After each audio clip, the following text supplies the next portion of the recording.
Good morning students. Next देखिए सोने की जो लास्ट यूनिट रहेगी अपनी कौन सी रहेगी? Unit number 5।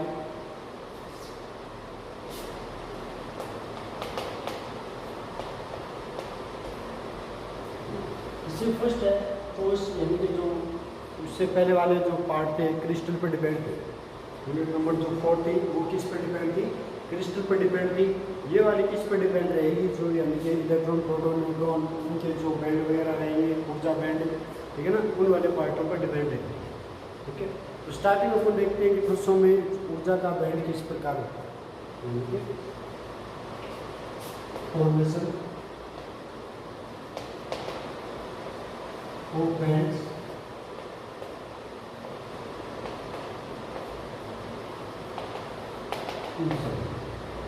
Formation of bands in sodium. ठीक है, ये देखिए ये क्या आएगा जिसके ठोसों में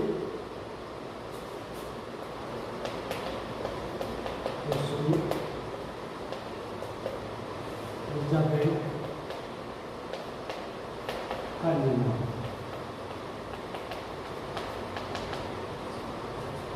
ठोसों में ऊर्जा बैंड का निर्माण अपन किस प्रकार का? अब देखिए कोई भी एक परमाणु है, ठीक है, तो 3 पार्टों से बना होता है। कोई इलेक्ट्रॉन, प्रोटॉन, न्यूट्रॉन होता है।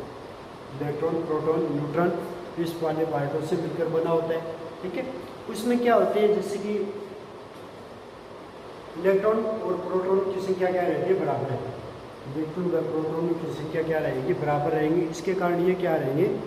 उदासीन वाले पार्टों में रहेंगे, यानी कि विद्युत के क्या होते हैं? उदासीन होते हैं। लेकिन इन इलेक्ट्रॉनों की संख्या में क्या होता है? चेंज होता है। इलेक्ट्रॉनों की संख्या में क्या होगा? इनके मान चेंज होते जाएंगे। इलेक्ट्रॉनों की संख्या क्या होती जाएगी? चेंज होती जाएगी, जिसके कारण क्या होंगे? इनमें विद्युत के गुण भी क्या होंगे? परिवर्तित होते रहते हैं। ये क्या स्टार्टिंग वाले पोजीशन, जैसे कि कोई भी परमाणु है, उसमें नामिक वाले पार्ट न्यूट्रॉन, प्रोटॉन, ये क्या रहते हैं? इलेक्ट्रॉन, प्रोटॉन दोनों के मान क्या रहेंगे? बराबर रहेंगे। उदासीन रहे, विद्युत उदासीन हो जाते हैं। लेकिन इलेक्ट्रॉन की संख्या परिवर्तित होने के कारण क्या होते हैं? इनमें विद्युत के गुण आ जाते हैं, ठीक है ना, और वो गुण भी क्या रहते हैं? परिवर्तित होते रहते हैं। फर्स्ट देखिए क्या करते हैं, कोई भी मान लेंगे, जैसे कि कोई भी इलेक्ट्रॉन की जो संख्या है वो किस प्रकार आएगी? किसी भी परमाणु में इलेक्ट्रॉन की संख्या किस प्रकार आएगी? कोई भी क्या कहते हैं, फर्स्ट सर्किल में क्या होते हैं, जिसमें फर्स्ट में कोई भी नाभिक आ गया, ये फर्स्ट सर्किल आ गया उस वाले पार्ट का, उसके बाद में सेकंड सर्किल आ गया, उसके बाद में आगे वाला पार्ट आ गया। इसमें इलेक्ट्रॉन किस प्रकार व्यवस्थित रहते हैं? ये देखिए स्टार्टिंग वाले पोजीशन में यहाँ से क्या करेंगे, जो इलेक्ट्रॉन आएंगे वो क्या आएंगे? 2 आएंगे, एन स्क्वायर के रूप में आएंगे, फिर मान आएंगे क्या आएगा? स्टार्टिंग 2 आ गए। ठीक है, नेक्स्ट क्या आएंगे? जैसे जैसे ऊर्जा का मान बढ़ेगा, ठीक है, जैसे जैसे क्या आएगी? ऊर्जा का मान बढ़ेगा, इलेक्ट्रॉनों की संख्या का मान भी बढ़ता जाएगा। पाउली के अपवर्जन नियम का पालन करेंगे, ठीक है ना। किसी भी स्टार्टिंग पॉइंट क्या आ गया, जैसे कि इसमें कितने आ गए? फर्स्ट में कितने आ गए? पाउली के अपवर्जन नियम से 2 इलेक्ट्रॉन आ गए, ठीक है। उसके बाद में क्या आएंगे? 8 आ जाएंगे। उसके बाद में कितने आ जाएंगे? 18 आ जाएंगे। इस प्रकार ये सीरीज चलती रहेगी। फर्स्ट वाले पार्ट के बाद में क्या आएगा? जैसे फर्स्ट सर्किल के बाद में क्या आएगा? सेकंड वाले की एनर्जी अधिक होती है, थर्ड की एनर्जी सेकंड से अधिक होगी। इस प्रकार इनकी एनर्जी वगैरह बढ़ती जाएगी। एनर्जी बढ़ेगी तो पाउली के अपवर्जन नियम का ये पालन करेंगे। पाउली के अपवर्जन नियम का पालन करते हुए क्या करते हैं? इलेक्ट्रॉन व्यवस्थित होते हैं, ठीक है ना। कुछ अंदर वाले पार्ट जो संपूर्ण रूप से, जैसे कि कोई भी पार्ट लेके चल दिया, अपने जर्मेनियम लेके चल दिया,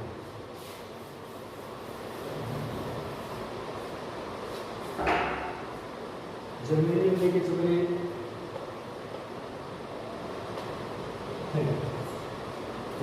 जर्मेनियम का परमाणु क्रमांक 32। अब इस वाले पार्ट को किस प्रकार व्यवस्थित करेंगे अपन? जैसे कि फर्स्ट कितना आएगा? 1s2, ठीक है, सेकेंड 2s2 2p6, ठीक है, थर्ड s2 3 P6 3 D10, ठीक है, और 4 S2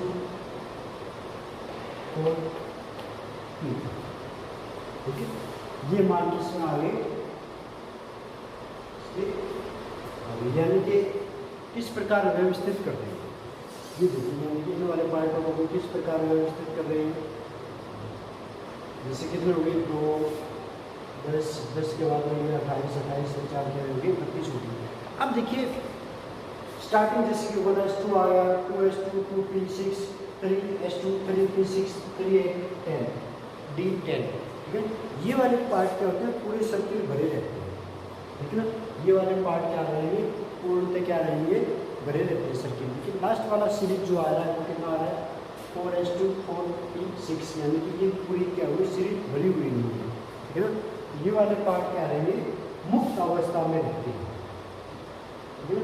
इन वाले पार्ट जो इलेक्ट्रॉन होते हैं उनको क्या कहते हैं, फ्री इलेक्ट्रॉन कहते हैं। इसमें जो इलेक्ट्रॉन होते हैं, ठीक है ना, वो कौन से आएंगे, फ्री इलेक्ट्रॉन के रूप में कार्य करेंगे, ठीक है। ये फ्री इलेक्ट्रॉन आ गए, और ये वाले जो आते हैं वो कौन से आते हैं, बॉन्ड इलेक्ट्रॉन आ गए, ठीक है ना। ये जो पूर्णतः भरे होते हैं वो क्या होते हैं, पूर्ण रूप से बंद होते हैं, यानी कि इनको एनर्जी वगैरह देंगे तो भी ये बाहर नहीं निकलेंगे, ठीक है ना। ये पूर्णतः एक दूसरे से क्या होते हैं, आकर्षण बल से बंधे रहते हैं, ठीक है ना। इन वाले पार्टों को क्या कहते हैं, बॉन्ड इलेक्ट्रॉन्स कहा जाता है, बंद इलेक्ट्रॉन, ठीक है। अब देखिए जो लास्ट वाली सीरीज है उसमें क्या है ना, पूर्णतः भरे हुए नहीं है, ठीक है ना। 4 पार्ट है, 4 क्या है, पूर्णतः भरे हुए नहीं है। इस वाले पार्ट को क्या कहते हैं, फ्री इलेक्ट्रॉन कहते हैं। मुक्त अवस्था में ये क्या कर सकते हैं, इधर उधर आया जाए कर सकते हैं, यानी कि एक स्तर से दूसरे स्तर, दूसरे स्तर से तीसरे स्तर को जा सकते हैं, इससे मुक्त भी हो सकते हैं, इसके पास दूसरे भी आ सकते हैं। ये वाली सीरीज आती है, ठीक है ना। जैसे कि कोई ये वाले पार्ट को अलग रूप से व्यवस्थित करें, इसलिए ये नाभिक से दूरी को व्यक्त करेगा,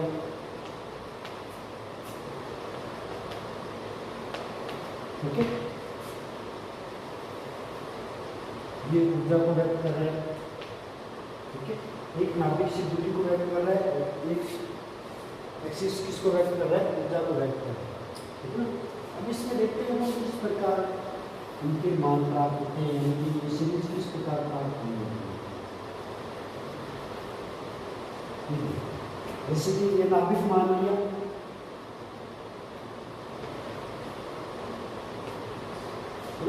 फर्स्ट ये क्या मान लिया, नाभिक मान लिया। फर्स्ट सर्किल में कितने आ रहे हैं, 1 S2 आ रहे हैं, ठीक है। फर्स्ट सर्किल में कितने आ रहे हैं,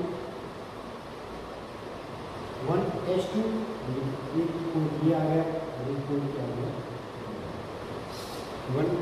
1 के रूप में आ गया, ठीक है। नाभिक ये फर्स्ट वाले पार्ट में 2 S2 2 P6 के रूप में आ रहे हैं। सेकेंड वाले देखिए 2 S2, यानी कि एक ये आ गया, एक ये P6 1 2 3 1 2, ठीक है। ये आ गया 1 1 1 1 1 1 1 1 1, ये 3 पार्ट, ठीक है। नाभिक आ गया, नाभिक के बाद में फर्स्ट वाले यानी कि ये क्या आ गया, N1 बराबर 1 N2 बराबर 2 आ गया। थ्री वाले पार्ट में देखो कितने आ रहे हैं, 1 2 3 वाला पार्ट 3 S2, 3 P6,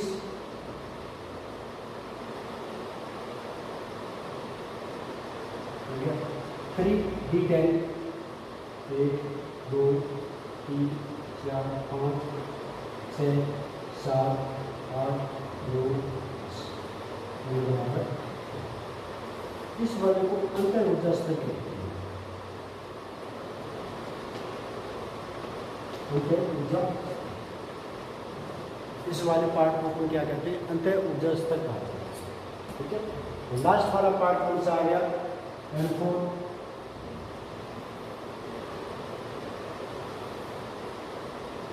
n बराबर 4, इसमें क्या है 1 1 1 4 है, ठीक है ना। इस वाले जो ऊर्जा स्तर होते हैं उसको क्या कहते हैं, संयोजकता ऊर्जा स्तर कहते हैं। संयोजकता जो एक दूसरे से संयोजित हो सकते हैं, यानी कि इसके पास 4 एक्स्ट्रा आएंगे, ये पूर्णतः बढ़ जाएगा, ये यहाँ से निकल जाएंगे तो ये पूर्णतः लाइन हो जाएगा। संयोजकता ऊर्जा, यानी कि लास्ट वाला जो पार्ट आ रहा है उस वाले पार्ट को हम क्या कहते हैं, संयोजकता ऊर्जा स्तर कहते हैं, ठीक है ना। 1s2 2s2 2p6 3s2 3p6 3d10, last वाली सीरीज में देखो 4 यहाँ पे 4 और आ जाएंगे तो 6 हो जाएगा, ये पूर्णतः बढ़ जाएगा, या तो यहाँ से 4 निकल जाएंगे स्थायी करने के लिए, या फिर यहाँ पे 4 और आ जाएंगे, ठीक है ना। ये वाले लास्ट वाले क्या करते हैं, संयोजकता करते हैं, साझा करते हैं, ठीक है। इस वाले इसको पार्ट को क्या कहते हैं, संयोजित कहते हैं, साझा करते हैं। इनके कोई भी 2 पार्ट लेकिन इनके मान हो सकते हैं, जैसे कि कोई भी 2 लेके चल रही है अपने, ये वाले पार्ट है अपने पास,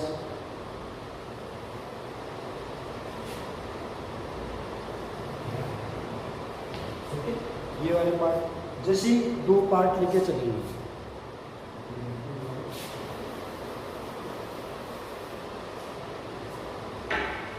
ये इसी प्रकार इसमें कोई भी 2 परमाणु एक साथ लेके चलते हैं,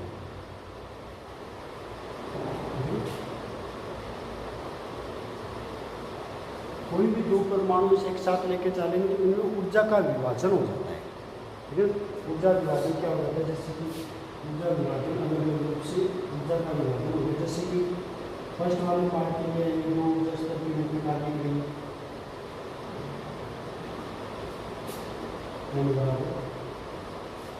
ठीक है ना। 2 नाभिक लेके चल रहे हैं, ठीक है ना, 2 पार्ट लेके चल रहे हैं, ये आ गया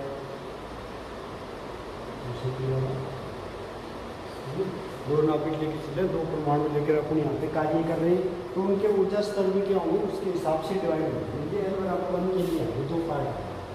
अब देखिए इस वाले से जो मान आ रहा है 2 स्तर आ गया, नीचे वाले के अपेक्षा ऊपर वाले के जो ऊर्जा स्तर का मान क्या होता है, अधिक होता है। नीचे वाले की अपेक्षा ऊपर वाले ऊर्जा स्तर का मान क्या रहेगा, अधिक रहेगा। इसी प्रकार नेक्स्ट में आ जाएंगे आप,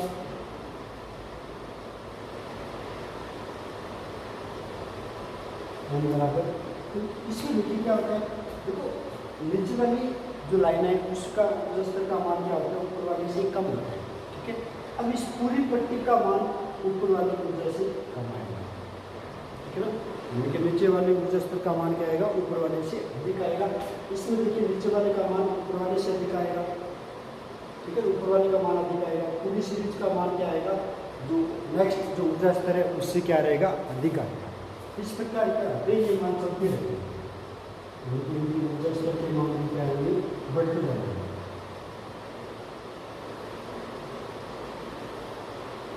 बराबर 3 आ गया,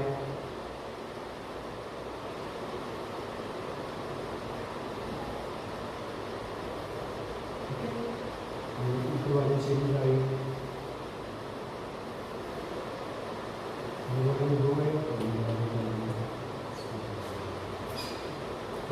ये इस प्रकार यानी कि 2 पार्टों को यदि अपने साथ लेके चलेंगे तो उनकी ऊर्जा स्तर भी क्या हो जाएंगे, डिवाइड हो जाएंगे, ठीक है ना। अलग अलग रूप से 2 भागों में क्या हो जाते हैं, विघटित हो जाते हैं, क्वांटिकृत हो जाते हैं, ठीक है ना। ये वाले मान, अब जैसे कि ये वाले पार्ट हैं,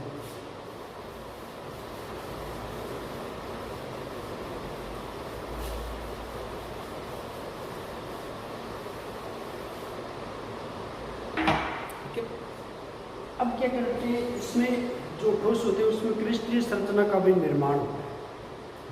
इसमें क्या है, क्रिस्टलीय संरचना का निर्माण होता है। जैसे कि ये वाले पार्ट है, उनका कोई योगदान नहीं था, जैसे कि 1s2 2s2 2p6 3s, ये वाले मान होते हैं 3 वाले पार्ट तक। ये क्या होता है, एक दूसरे से अच्छी तरह आकर्षक रूप से होते हैं, ठीक है।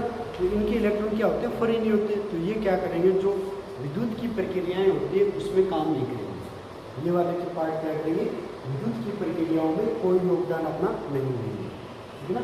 ये विद्युत की प्रक्रियाओं में कोई योगदान नहीं दे रहे, इन वाले पार्टों को चालन बैंड कहते हैं। ठीक है, इनकी जो क्रिस्टलीय संरचना होती है वो अधिक होती है। इन वाले पार्टों में जो क्रिस्टलीय संरचना आएगी किस प्रकार आएगी, ये क्या आएगा, नाभिक से दूरी, ये क्या लगेगा दूरी,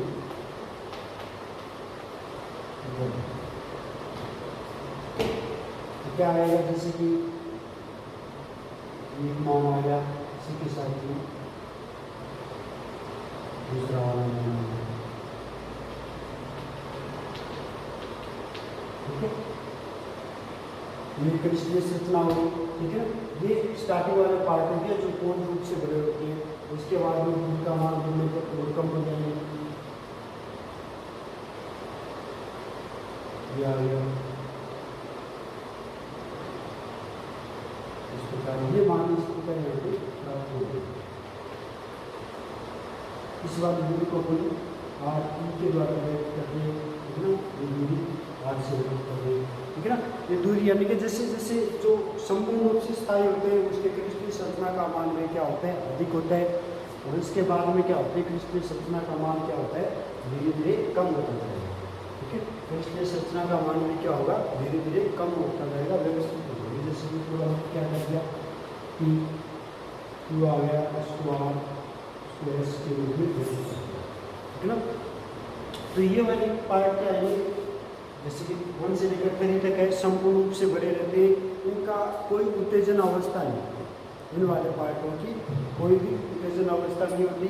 ये नेक्स्ट वाले पार्टों में नहीं जा सकते, और इनका कोई भी विद्युत की जो प्रक्रियाएं होती हैं उनमें कोई भी इनका योगदान नहीं होता। ठीक है ना, देन जैसे कि इन वाले पार्टों को हम कहते क्या है, चालन बैंड कहते हैं। जिन वाले पार्टों का इनमें कोई योगदान नहीं होता उनको क्या कहते हैं, चालन बैंड कहते हैं। जैसे कि ये सीधी आ गई,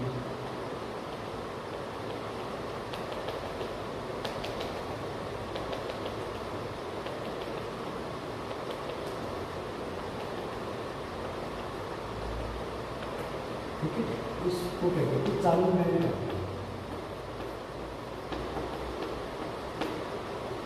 ठीक है, और इसके बाद में आते हैं आगे वाली व्यवस्था, ये वाली व्यवस्था। इसमें क्या होते हैं, मुक्त अवस्था में इलेक्ट्रॉन क्या रहेंगे, मुक्त अवस्था में रहेंगे।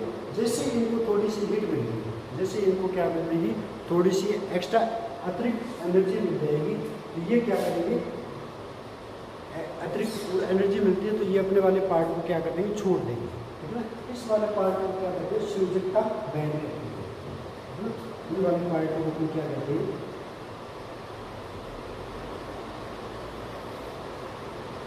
ये वाले जो पार्ट है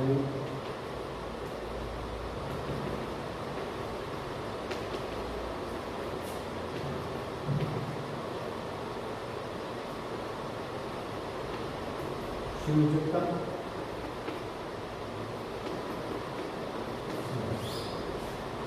यहाँ पे क्या रहते हैं, इलेक्ट्रॉन मुक्त अवस्था में रहते हैं। जैसे इस वाले पार्ट में क्या मिलेगी, थोड़ी सी हीट मिल गई, थोड़ी सी अतिरिक्त ऊर्जा मिल गई, ये अपने वाले पार्ट को छोड़ देंगे और कहाँ पे चले जाएंगे, चालन बैंड में चले जाएंगे। चालन बैंड में चलते हुए क्या होगी, प्रक्रिया यानी कि विद्युत की अवस्था क्या होगी, प्रारंभ होगी, विद्युत चालन की अवस्था है। अब इन दोनों के बीच में जो अंतराल आता है उस वाले अंतराल को क्या कहते हैं, वर्जित ऊर्जा अंतराल कहते हैं।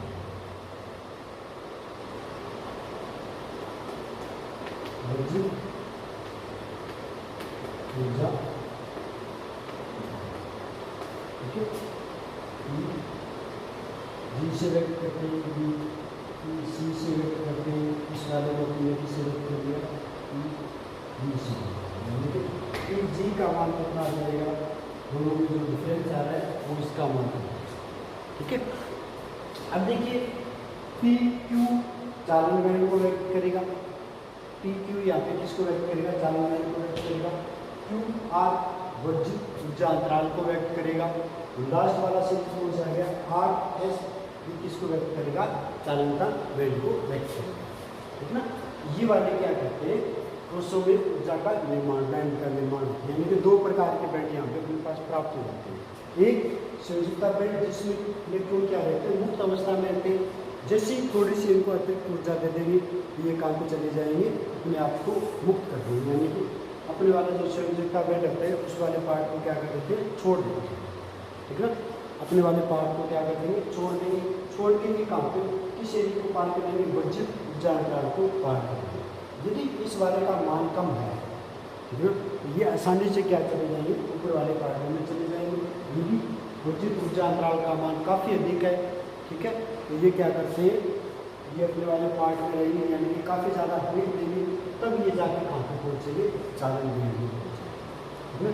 चालन बैंड में पहुँचने पर क्या होते हैं, जो विद्युत की जो प्रक्रियाएँ या विद्युत गुण होते हैं उन वाले पार्टों के लिए क्या करते हैं, ये अवस्थाएँ प्राप्त होती हैं। ठीक है, तो अब जो ठीक है, यानी कि ऊर्जा बैंड का निर्माण किस प्रकार होता है, यानी कि स्टार्टिंग पॉइंट अपन देखते हैं, नाभिक में कोई परमाणु है, उसमें इलेक्ट्रॉन किस प्रकार पहुंचेंगे, कम ऊर्जा स्तर से निम्न अधिकतम ऊर्जा स्तर की तरफ गति करेंगे, पाउली के अपवर्जन नियम का पालन करते हैं। ठीक है ना, ये वाली स्टेज धीरे धीरे बढ़ती जाएगी। ठीक है, और जो कोई भी परमाणु होता है उसमें कुछ पार्ट क्या हो जाते हैं, कुछ उसके सर्किल क्या रहते हैं, पूर्णतः बंद रहेंगे, यानी कि पूर्ण रूप से क्या रहते हैं, वो सर्किलों में इलेक्ट्रॉन उपस्थित रहते हैं। तो कुछ लास्ट वाला जो पार्ट होता है उसमें क्या होते हैं, इलेक्ट्रॉन पूर्णतः नहीं रहते, यानी कि पूरा सर्किट क्या होता है, इलेक्ट्रॉनों से भरा नहीं होता। ठीक है ना, जितने चाहिए होते हैं उससे कम होते हैं, तब वो क्या करते हैं, मुक्त अवस्था में रहते हैं। वो वाले क्या करेंगे, एक पार्ट से दूसरे पार्ट की तरफ चले जाते हैं, जैसे कि 2s2 2p6, इस वाले में 4 की कमी रहेगी, बनाया 6 आ जाता है, 6 आ जाता है, तो ये पूर्ण रूप से घट जाता है। ठीक है ना, तो सर्किट पूर्ण रूप से 4 खाली रहेंगे। ये तो 4 इनको स्थायी करने के लिए क्या करेंगे, या तो इनके पास 4 इलेक्ट्रॉन एक्स्ट्रा आ जाए, या फिर ये अपने वाले 4 इलेक्ट्रॉन किसी दूसरे वाले पार्ट को दे दें, तो ये क्या हो जाएंगे, स्थायी अवस्था में आ जाएंगे। ठीक है, तो ठीक है, इनकी जो अलग अलग पार्ट था उसको हमने व्यक्त किया था, इलेक्ट्रॉन जिस प्रकार के किस रूप में व्यवस्थित होते हैं। ठीक है, P2RS। अब देखिए, जिस जो संपूर्ण रूप से भरे होते हैं उनकी क्रिस्टलीय संरचनाएं गहरी होती है, यानी कि बड़े पार्ट के रूप में व्यक्त करेंगे। ठीक है, और इसके बाद में जो खाली वाला पार्ट होता है उसके बाद में जो दूरी बढ़ती है, एनर्जी वगैरह बढ़ेगी, तो उसकी जैसे जैसे एनर्जी बढ़ेगी जो क्रिस्टलीय संरचना का मान है वो क्या होता जाएगा, सिकुड़ता जाएगा, थोड़ा सा कम होता जाएगा। ठीक है ना, तो उन्होंने इसको किस प्रकार व्यक्त किया, P2RS के रूप में यहाँ पे व्यक्त कर दिया। ठीक है, इस वाले पार्ट में क्या होते हैं, 1 से लेकर जो 3 पार्ट जर्मेनियम में अपन लेकर चलते हैं, उसमें क्या होते हैं, इलेक्ट्रॉन संपूर्ण रूप से भरे रहते हैं। ठीक है ना, तो वो क्या करते हैं, उत्तेजित अवस्था में नहीं होते, यानी कि विद्युत की जो प्रक्रियाएँ होती है उसमें वो क्या करेंगे, भाग नहीं लेंगे। भाग नहीं लेंगे तो उस वाले पार्ट में क्या करते हैं, अपन चालन बैंड की कहते हैं। ठीक है ना, तो जो खाली होते हैं, जिनमें मुक्त अवस्था में रहते हैं इलेक्ट्रॉन, किसी भी संख्या में दूसरे अवस्था में पहुँच सकते हैं, तो उन वाले पार्ट को अपन क्या करते हैं, वो काम करेंगे, संयोजकता बैंड में रहेंगे। ठीक है ना, इनको थोड़ी सी हिंट मिल जाएगी। तो अब इन दोनों के मध्य जो अंतराल आएगा वो क्या कहलाता है, वर्जित ऊर्जा अंतराल कहते हैं। अब संयोजकता एंड के जो बैंड के जो इलेक्ट्रॉन है उनको थोड़ी सी हिंट मिल जाएगी, तो ये क्या करेंगे, वर्जित ऊर्जा अंतराल को पार कर देंगे और काम पे चले जाएंगे, चालन बैंड के अंदर उपस्थित हो जाएंगे।